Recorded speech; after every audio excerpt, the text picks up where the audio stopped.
Let's talk about automation. Robotic process automation, AI, smart workflows.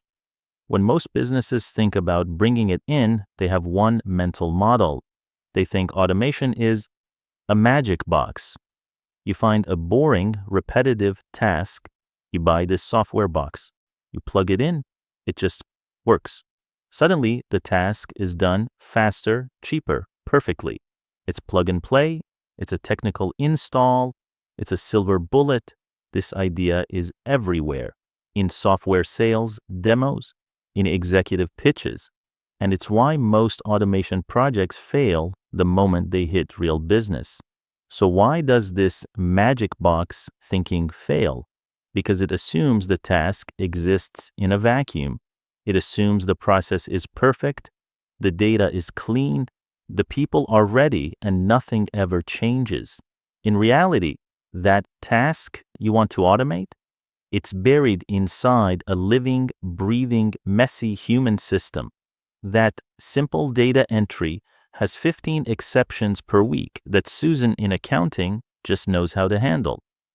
That report relies on a file from a legacy system that crashes every Tuesday. The output goes to a manager who reviews it with a specific unwritten checklist. The magic box can't see Susan, it can't handle the legacy crash, it doesn't know the unwritten rules. The correct model isn't a magic box. It's a system map. Your goal isn't to install a tool.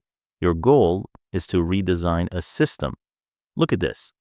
Before you even think about software, you have to map the entire ecosystem, the people involved, the existing, often clunky tools they use, the official rules and the real rules, all the inputs and outputs, the flow of information, decisions, and handoffs.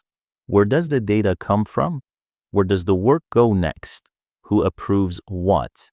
Automation isn't a new box you plug in over here. It's a new type of connector or a new rule inside the existing system. You have to understand the whole picture first.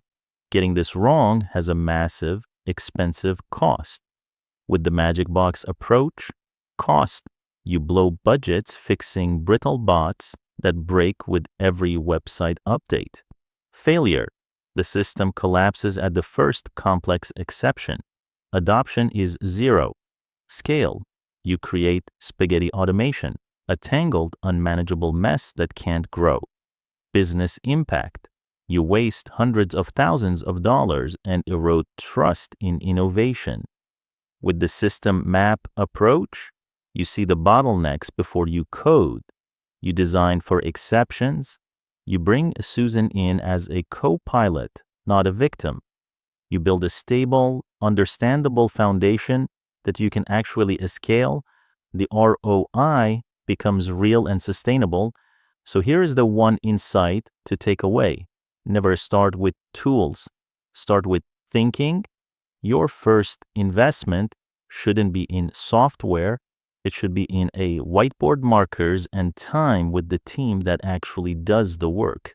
Map the system. Then and only then decide where and how automation fits inside it. Because the most powerful automation doesn't replace human thinking. It's built on top of it.